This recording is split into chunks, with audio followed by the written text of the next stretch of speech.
ಒಂದು ಕಂಪನಿ ಒಂದು ವರ್ಷ ಎಲ್ಲಾ ಅಕೌಂಟ್ ಅನ್ನು ಮೇಂಟೈನ್ ಮಾಡಿದ ಮೇಲೆ ವರ್ಷದ ಕೊನೆಯಲ್ಲಿ ಪ್ರಿಪೇರ್ ಮಾಡತಕ್ಕಂತ ಸ್ಟೇಟ್ಮೆಂಟ್ಸ್ ಯಾವ್ದು? Accounting statements. ಏನ್ ಪ್ರಿಪೇರ್ ಮಾಡ್ತೀರಿ?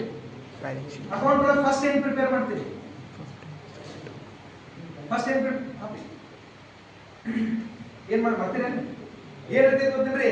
ಅಕೌಂಟಿಂಗ್ ಸ್ಟೇಟ್ಮೆಂಟ್ ಅಂದ್ರ ಒಂದು ಕಂಪನಿ ಲಾಸ್ಟ್ ಒಳಗ profit and loss account prepare ಮಾಡ್ತದ, ಬ್ಯಾಲೆನ್ಸ್ ಶೀಟ್ ಪ್ರಿಪೇರ್ ಮಾಡ್ತದ.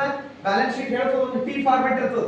ಬ್ಯಾಲೆನ್ಸ್ ಶೀಟ್ ನಾಗ ಯಾವಾಗಲೂ ನಾವ್ ಏನ್ ಮಾಡ್ತೀವಿ? ರೈಟ್ ಸೈಡ್ ಏನ್ ಬರಿತೀವಿ? ಕ್ಯಾಪಿಟಲ್ ಮತ್ತು ಲಯಬಿಲಿಟಿ ಅನ್ನು ಬರಿತೀವಿ. ಲೆಫ್ಟ್ ಸೈಡ್ ಏನ್ ಬರಿತೀವಿ? ಅಸೆಟ್ಸ್ ಬರಿತೀವಿ. ಯಾವಾಗಲೂ ಅದು ಟ್ಯಾಲಿ ಆಗ್ತಿರ್ತದ. ಬ್ಯಾಲೆನ್ಸ್ ಶೀಟ್ ಟ್ಯಾಲಿ ಆಗ್ತದ. ಈ ಬ್ಯಾಲೆನ್ಸ್ ಶೀಟ್ ಟ್ಯಾಲಿ ಆಗ್ಬೇಕಂದ್ರೆ ಮೊದಲು ಏನ್ ಬರ್ಬೇಕು? ನಮಗೆ profit and loss account prepare ಮಾಡಬೇಕು. ಅಂದ್ರೆ ಲಾಭ ನಷ್ಟ ಖಾತೆ. ನಮಗೆ ಲಾಭ ಆಯ್ತು ನಷ್ಟ ಆಯ್ತು ತಗೋಬೇಕು. ಅದು ಗ್ರಾಸ್ ಪ್ರಾಫಿಟ್ ಆಗಿತ್ತಂದ್ರೆ ಏನು ಬ್ಯಾಲೆನ್ಸ್ ಶೀಟಿಗೆ ಬರಬೇಕು. ಗ್ರಾಸ್ ಲಾಸ್ ಆಗಿತ್ತಂದ್ರೆ ಬ್ಯಾಲೆನ್ಸ್ ಶೀಟಿಗೆ ಬರಬೇಕು.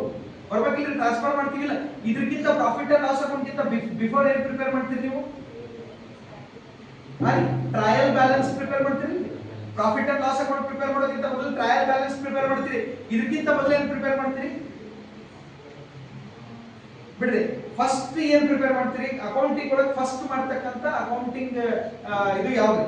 Entries, journal entries. First journal entry prepare ಮಾಡ್ತೀವಿ. ಬೇಸ್ಡ್ ಆನ್ ಜರ್ನಲ್ ನಾವು ಏನ್ ಪ್ರಿಪೇರ್ ಮಾಡ್ತೀವಿ? ಜರ್ನಲ್ ಎಂಟ್ರಿ ಆಯ್ತಪ್ಪ.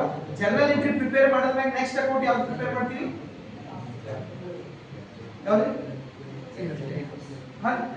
Ledger accounts.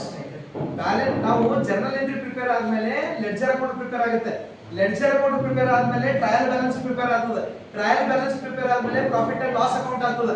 Profit and loss account ಆದ್ಮೇಲೆ ಬ್ಯಾಲೆನ್ಸ್ ಶೀಟ್ ಆಗ್ತದೆ. ಇಷ್ಟಕ್ಕೆ ಏನಿದ್ರಲ್ರಿ? ಬ್ಯಾಲೆನ್ಸ್ ಶೀಟ್ ಆದ್ಮೇಲೆ ಇಷ್ಟಕ್ಕೆ ಏನಿದ್ರಲ್ಲ, ಇನ್ನೂ 3 ಸ್ಟೇಟ್ಮೆಂಟ್ ಬರ್ತದೆ. ಯಾವ್ದು ಬರ್ತದೆ? ಕ್ಯಾಶ್ ಫ್ಲೋ ಸ್ಟೇಟ್ಮೆಂಟ್ ಬರ್ತದೆ, ಫಂಡ್ ಫ್ಲೋ ಸ್ಟೇಟ್ಮೆಂಟ್ ಬರ್ತದೆ. ಬರ್ತದೆ. ಈ ಎಲ್ಲಾ ಅಕೌಂಟ್ ಪ್ರಿಪೇರ್ ಮಾಡ್ಬೇಕಾದ್ರೆ ಒಂದು ಕಂಪನಿಯ ಎಲ್ಲಾ ಲೆಕ್ಕಾಚಾರ ಮಾಡ್ಬೇಕಂದ್ರ ನೀವು ಹೊಳ್ಳಿ ಜನವರಿಯಿಂದ ಡಿಸೆಂಬರ್ ತನಕ ಕಂಪನಿ ರನ್ ಮಾಡಿರಿ. ಡಿಸೆಂಬರ್ ಬಂದು ಲೆಕ್ಕ ಮಾಡಬೇಕಾಗ್ಯದ. ಆಡಿಟರ್ ಬಂದಾರ. ಆಡಿಟರ್ ಬಂದು ಕಂಪನಿ ಅಕೌಂಟ್ಸ್ ಅನ್ನ ರೀಚೆಕ್ ಮಾಡಕತ್ತಾನ. ಅಲ್ಲಿ ಸರ್ಟಿಫೈಡ್ ಮಾಡಬೇಕಾಗ್ಯದ. ಅವಾಗ ನಾವು ಫಸ್ಟ್ ಜನವರಿಯಿಂದ ಏನೇನ್ ಎಂಟ್ರಿ ಮಾಡಿವಿ ಎಲ್ಲ ಹಳಿ ಬುಕ್ ತಕೊಂಡು ಬರ್ಬೋದು ಬರಕಾಗಲ್ರಿ. ಅದಕ್ಕೆ ಕಂಪ್ಯೂಟರ್ ಮಾಡಿದೇವಂದ್ರ ಕಂಪ್ಯೂಟರ್ ಒಳಗೆ ಇರ್ತಕ್ಕಂಥ ಡೇಟಾ ಎಂಟ್ರಿ ಏನಿರ್ತದಂದ್ರ it is a fixed entry data. It is fixed data. ಯಾವಾಗಲೂ ಡೇಟಾ ನಮಗೆ ಏನಿರ್ತೈತಿ? ಅವೈಲೇಬಲ್ ಇರ್ತೈತಿ. ನೀವು ಯಾವಾಗ ತೆಗೆದು ನೋಡಿದ್ರು ಕಂಪ್ಯೂಟರ್ನಾಗ ಆ ಡೇಟಾ ಸಿಕ್ಬಿಡ್ತದೆ. ಜನವರಿ ಮಂತ್, ಫೆಬ್ರವರಿ ಮಂತ್, ಏಪ್ರಿಲ್ ಮಂತ್, ನೀವು ಯಾವ ಮಂತ್ ಬೇಕಾದ್ರೂ ನೀವೇನ್ ಮಾಡಬಹುದ್ರಿ? ಡೇಟಾ ಅನ್ನ ರೀಕಲೆಕ್ಟ್ ಮಾಡಬಹುದು. ಅದು ನಿಮಗೆ ಏನ್ ತೋರಿಸ್ಕೊಡ್ತದೆ ಅಂದ್ರೆ ಓವರ್ ಆಲ್ ಕಂಪನಿಗೆ ಈ ವರ್ಷ ಲಾಭ ಆಗ್ಯದೋ ನಷ್ಟ ಆಗ್ಯದೋ, ಕಂಪನಿಯ ಅಸೆಟ್ ನ ವ್ಯಾಲ್ಯೂ ಎಷ್ಟಾಗ್ಯದ, ಕಂಪನಿಯ ಲಯಬಿಲಿಟಿ ವ್ಯಾಲ್ಯೂ ಎಷ್ಟಾಗ್ಯದ, ಮತ್ತು ಕಂಪನಿಯ ಕ್ಯಾಪಿಟಲ್ ಈ ಸಲ ಪ್ರೆಸೆಂಟ್ ಎಷ್ಟದ, ಇನ್ನೂ ಕಂಪನಿ ಡೆವಲಪ್ಮೆಂಟ್ ಮಾಡ್ಬೇಕಂದ್ರೆ ನಮ್ಮ ಹಣ ಎಷ್ಟು ಬೇಕು, ಇದನ್ನೆಲ್ಲ ಕಲಿಸ್ಕೊಡೋದೇ ಟ್ಯಾಲಿ. ಅದಕ್ಕೆ ನೀವು ಟ್ಯಾಲಿ ಕಲ್ತಿದ್ರಿ ಅಂದ್ರೆ ಯಾವುದೇ ಒಂದು ಕಂಪನಿ ಒಳಗೆ ಹೋದ ತಕ್ಷಣ ಒಂದು ಇಂಟರ್ವ್ಯೂ ಕೊಟ್ಟೆ ಅನ್ಕೋರಿ, ನಾನು ಏನಾಗಿ ಜಾಯ್ನ್ ಆಗ್ಬೇಕಂದ್ರೆ ಅಕೌಂಟೆಂಟ್ ಆಗಿ ಜಾಯ್ನ್ ಆಗ್ಬೇಕಂತಿದ್ರಿ ಅಂದ್ರೆ ಫಸ್ಟ್ ಆಫ್ ಆಲ್ ನಿಮ್ಗೆ ಬರ್ಬೇಕಾಗಿದ್ದು ಬೇಸಿಕ್ ನಾಲೆಜ್ ಯಾವುದು ಅಂದ್ರೆ ಟ್ಯಾಲಿ. ಟ್ಯಾಲಿ ಕೋರ್ಸ್ ನೀವು ಕಲ್ತಿರ್ಬೇಕಪ್ಪ. ಈ ಸರ್ಟಿಫಿಕೇಟ್ ಬೇಕು. ಬೇಸಿಕ್ ಕಂಪ್ಯೂಟರ್ ಕಲ್ತಿರಿಲ್ಲ ಅಂತ ಯಾರು ಕೇಳಲ್ಲ. ಬೇಸಿಕ್ ಕಂಪ್ಯೂಟರ್ ಕಲ್ತಿರೋದು ಯಾರು ಕೇಳ್ತಾರ? ನೀವು ಎಲ್ಲರೇ ಸುಮ್ ಕಿರಾಣಿ ಅಂಗಡಿಯಾಗ, ಬಟ್ಟೆ ಅಂಗಡಿಯಾಗ ಬಿಲ್ ತೆಗಿಬೇಕಂದ್ರೆ ನೋಡ್ರಿ ಇನ್ವಾಯ್ಸ್ ಕಾಪಿ ಇದನ್ನು ನೀವು ಹೇಳ್ಬೇಕು. ನೀವು ಕ್ಯಾಲ್ಕುಲೇಟ್ ಕೈಲೇ ಮಾಡ್ತೀರಪ್ಪ, ಎಲ್ಲಾ ಕ್ಯಾಲ್ಕುಲೇಷನ್ ಕೈಲೇ ಮಾಡ್ತೀರಿ, ಎಲ್ಲ ಆಯ್ತು. ಆಮೇಲೆ ಏನ್ ತೆಗಿಬೇಕು? ಬಿಲ್ ಮ್ಯಾಗ ಏನ್ ಕಟ್ತೀರಿ ನೀವು? ಸರ್ಕಾರಕ್ಕೆ ಟ್ಯಾಕ್ಸ್ ಕಟ್ತೀರಿ, GST. ಈ GST ಕ್ಯಾಲ್ಕುಲೇಟ್ ಮಾಡ್ಬೇಕಂದ್ರೆ 2 ಟೈಪ್ಸ್ ಅದ. ನೀವು GST ಡೈರೆಕ್ಟ್ ಸೆಂಟ್ರಲ್ ಗವರ್ಮೆಂಟ್ ಕಟ್ಟಕ್ ಬರಲ್ಲ. ಸ್ಟೇಟ್ ಗವರ್ಮೆಂಟ್ GST ಕಟ್ಟಬೇಕು, ಸೆಂಟ್ರಲ್ ಗವರ್ಮೆಂಟ್ GST ಕಟ್ಟಬೇಕು. ಇದು ಎರಡು ಕ್ಯಾಲ್ಕುಲೇಷನ್ ಆಗಬೇಕು. ಮ್ಯಾನ್ಯುವಲ್ ಕ್ಯಾಲ್ಕುಲೇಟ್ ಮಾಡಿದ್ರೆ ಏನ್ ಅಪ್ರೂವಲ್ ಮಾಡಲ್ಲ, ಗವರ್ಮೆಂಟ್ ಅಪ್ರೂವಲ್ ಮಾಡಲ್ಲ. ಮ್ಯಾನ್ಯುವಲ್ ಕ್ಯಾಲ್ಕುಲೇಷನ್ ಗವರ್ಮೆಂಟ್ ಅಪ್ರೂವಲ್ ಮಾಡಲ್ಲ.